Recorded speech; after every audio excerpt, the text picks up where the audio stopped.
Aprilia fighting really hard now on two fronts with the exciting arrival of Trackhouse Racing, and they are here serious. They're here to win. They're not here to make up the numbers, are they, Trackhouse? Miguel Oliveira and Ralph Fernandez getting great support, we just heard there, from Aprilia. So let's hope that all this sterling hard work behind the scenes in the while is going to pay off some, because Aprilia, you spend so much time, particularly with Paolo Brunori, you really, really have a lot of time for him. He's such a great character, a great technical whiz as well. You really hope, after an inconsistent year last year, that Aprilia are more at the front on a regular basis this year. Yep, I do love Paolo Bonora, the man we just heard from.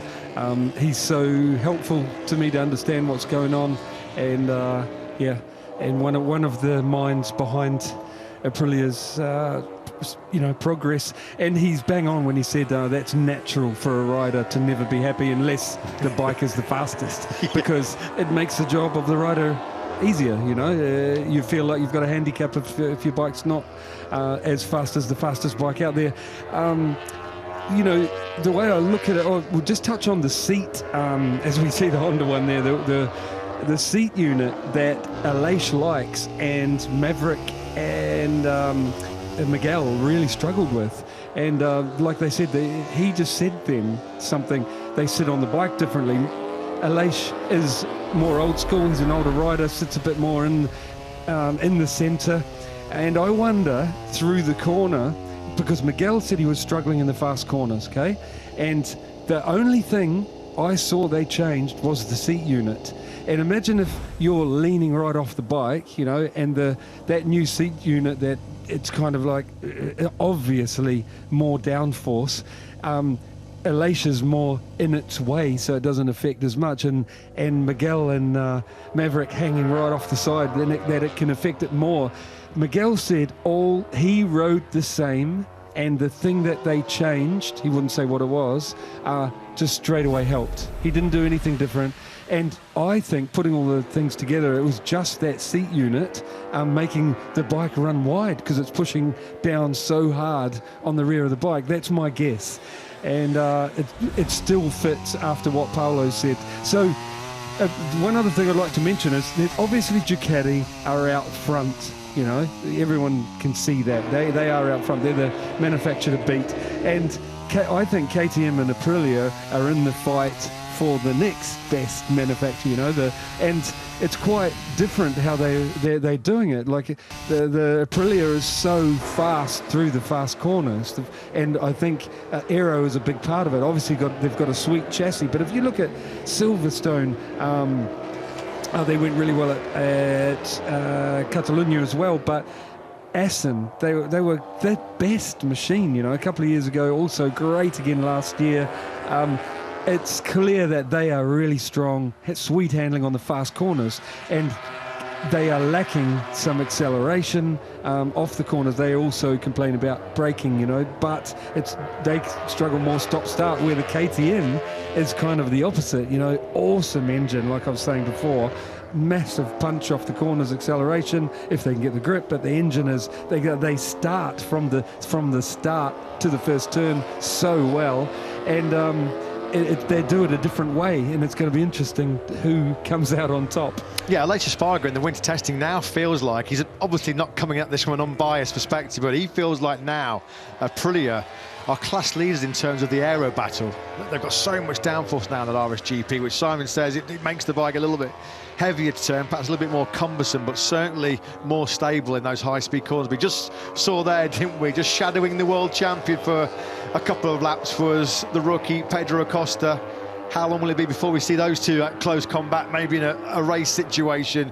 Because Pedro Acosta has had a stunning first outing, a first day at school in MotoGP. He was third quickest in the dry session to kick off his new Premier Class career, and it looks like here, with the clock winding down to 30 seconds left of this shortened free practice 2, he's going to be P3 once again. There he is on the Red Bull Gas Tech 3 machine, coming now to the final corner, turn 16. He's done a couple of off-track excursions running into the first corner, but Pedro Acosta at the moment still third with a 2:06.938. So yeah, regarding Marc, I really believe that it is harder and when you're over 30 to change, you know, and he's been riding a bike that he needs to push the front end really hard to make the lap time because it doesn't have rear grip, and now he's on a bike that's kind of the opposite, you know, and I believe him when he says that it is taking time to change, you know, because I struggled with that, you know. You go down a certain path, and when you, like, basically your mid-20s or early 20s, you can adapt to anything they throw at you. But as you get further in your career, especially over 30, you start realizing that you've taken a certain route and you're doing things a certain way that works, and then you get something else that doesn't work. It's hard to change, you know. It gets harder and harder. That's why I admire Valentino, that he could do it all the way to 40. You know, he rode different machines, 800s, like 2-strokes, 4-strokes, 800s, 1000s, and won on them all. And then, you know, rode with a different era of bikes, different tyres. That's a huge one. He rode with, you know, Michelin, then Bridgestone, then back to Michelin, and adapted every time. So it was quite amazing, all the way to over 40. So I believe Marc when he says that, you know, I really do. And the thing is, he's so hungry, so determined. There isn't, you know, it stand out for that. Binder and him are like that. They're just whatever it takes, never give up. He will figure it out. And I'd be very surprised if he can win here. I really, like, if he can do that, that's incredible. But I fully believe he'll fight for the championship.